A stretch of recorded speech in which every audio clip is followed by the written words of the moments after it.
வணக்கம் உறவுகளே. இன்றைக்கி தாய்மாமன் சீர் அதை பற்றி பேசலாம்னு நினைக்கிறேன். ஆமாம், தாய்மாமாங்கிறது ரெண்டாவது தாய் அப்படிதான். அதை பற்றி தான் சொல்லணும். அந்த உறவு அப்படிப்பட்ட ஒரு புனிதமான உறவு தான். அந்த தாய்மாமன் சீர் வச்சாதான் அந்த சபையில் அந்த தாய்மாமனுக்கும் அந்த தாய்மாமனுடைய குடும்பத்துக்கும் பெருமை இல்லையா. அந்த வீட்டில் வாழ போன அந்த பொண்ணுக்கும் பிறந்த வீட்டிலேருந்து சீர் கொண்டு வந்தால் தான் அது பெருமை அப்படின்னு தான் நம்ம இன்றைக்கு வரைக்கும் எல்லோரும் இருக்கோம். அப்படித்தான் நம்ம ஊர்களில் சடங்குகளும் நடக்குது. எந்த ஒரு விசேஷம் நடந்தாலும் அந்த விசேஷத்தில் தாய்மாமன் இல்லாட்டா அந்த காரியம் முழுமை பெறாது. அப்படித்தானே? சரி, இந்த தாய்மாமன் சீர் செய்யணும் அப்படிங்கிறது எதுக்கு கொண்டு வந்தாங்கன்னு முதல்ல தெரிஞ்சுக்கணும். ஒரு பெண் திருமணமாகி ஒரு வீட்டுக்கு வாழ போகிறாங்க. அவள் பிறந்த வீட்டில் செல்லமாக வளர்ந்துருப்பாள். அவளுக்கு எல்லாமே செஞ்சுருப்பாங்க. அந்த பொண்ணை பார்த்து பார்த்து வளர்த்துருப்பாங்க. புகுந்த இடத்துல புதிய மனிதர்கள், புதிய சூழ்நிலை, அதெல்லாம் அவளுக்கு புதுசாக இருக்கும். அவளுக்கு தன்னுடைய வீட்டை பிரிந்திருக்கிறாளே அந்த ஏக்கம் வந்துடக்கூடாது அப்படிங்கிறதுக்காக தான் ஒவ்வொரு பண்டிகையும் கொண்டு வந்தாங்க. கல்யாணத்துலேருந்தே பார்ப்போம். கல்யாணத்துக்கு என்ன பண்ணுவான், பொண்ணுடைய அண்ணனோ தம்பியோ அந்த மாப்பிள்ளை பையனுக்கு மோதிரம் போடுவாங்க, செயின் போடுவாங்க, மச்சனன் சீருன்னு சொல்லுவாங்க. அப்படித்தானே? அது எதுக்கு செய்கிறாங்க தெரியுமா?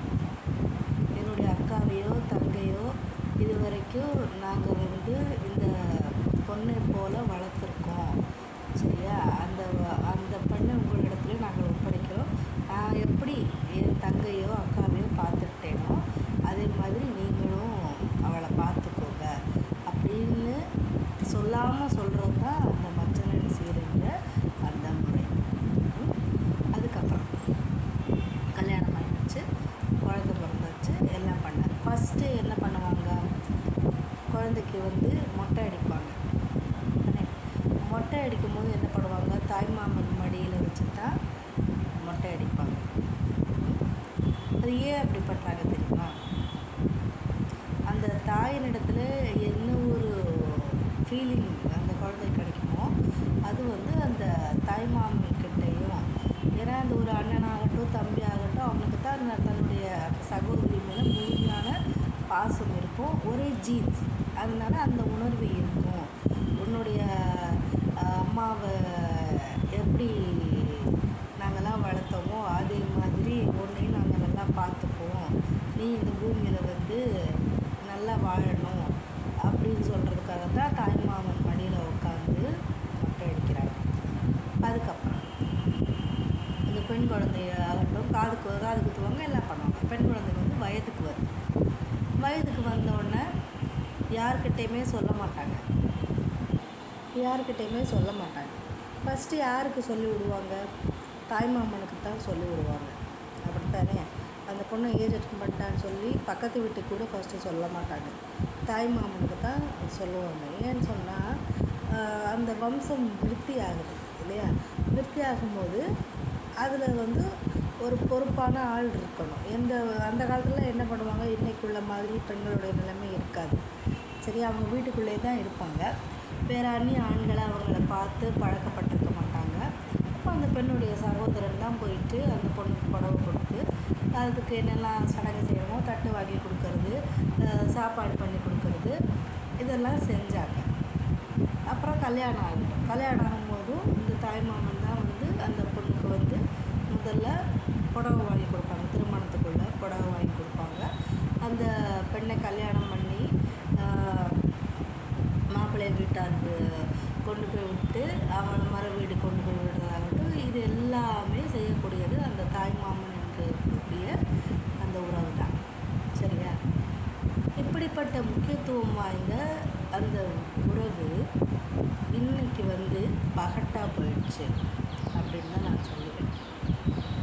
ஏன் தெரியுமா? சீர் வைக்கிறீங்க இல்லையா? சீர் வச்சா தான் மரியாதை, அண்ணனாகட்டும் தம்பியாகட்டும் சீர் வச்சா தான் அந்த குடும்பத்தில் உள்ள மரியாதைன்னு நீங்கள் நினைக்கிறீங்க. அந்த சீரை வைக்கிறதுக்கு உங்களுடைய சகோதரன் என்ன ஒரு கஷ்டத்தை அனுபவிக்கிறான்னு யோசிச்சு பார்க்கணுமா இல்லையா? யோசிச்சு பார்க்கணும்ல.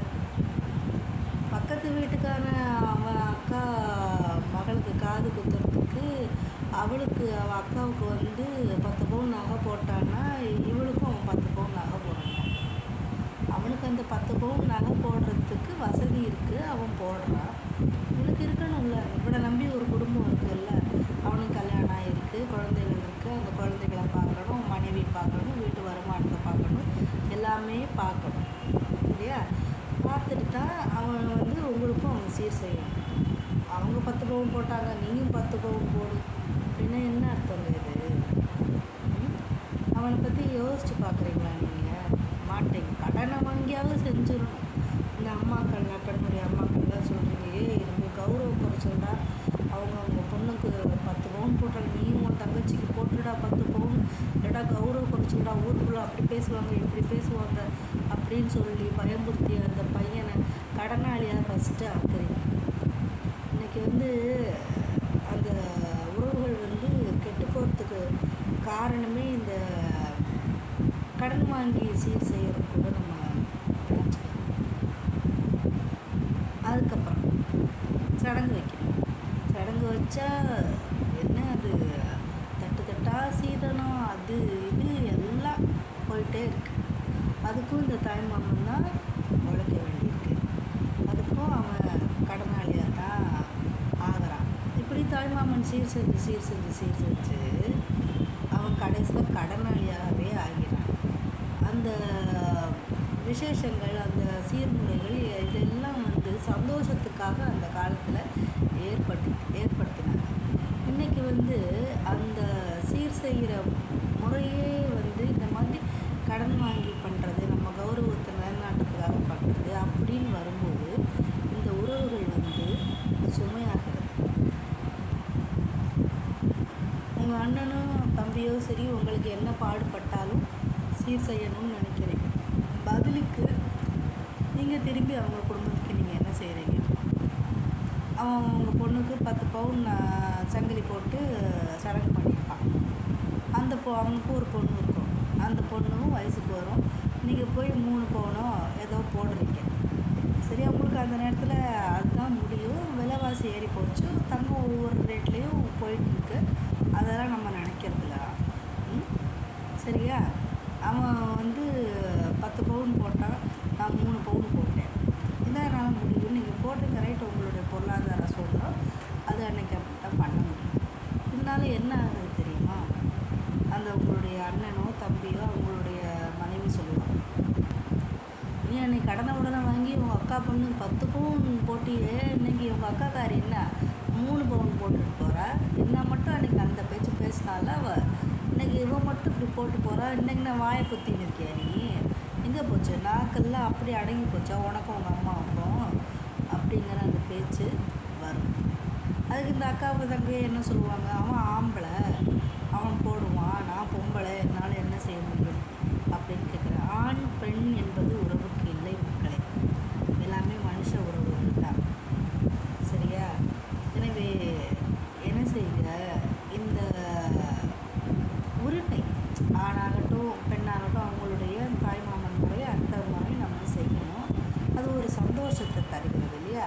அந்த சந்தோஷத்தை நம்ம எடுத்துக்கலாமே தவிர இவ்வளவு நீ சீர் செய்யணும் அவ்வளவு நீ செய்யணும்னு சொல்லிட்டு ஆண்கள் மேலே கடன் சுமையை ஏற்ற வேண்டாம் அப்படின்னு நான் பார்த்து தெரிஞ்சுக்கிட்ட வரைக்கும் நான் சொல்ல விரும்புகிறேன். உறவுகள் அழகானது மக்களே. நம்ம சுற்றி உறவுகள் இருக்கும்போது நமக்கு மனசுக்கு சந்தோஷமாக இருக்கும். அந்த உறவுகளே காசின்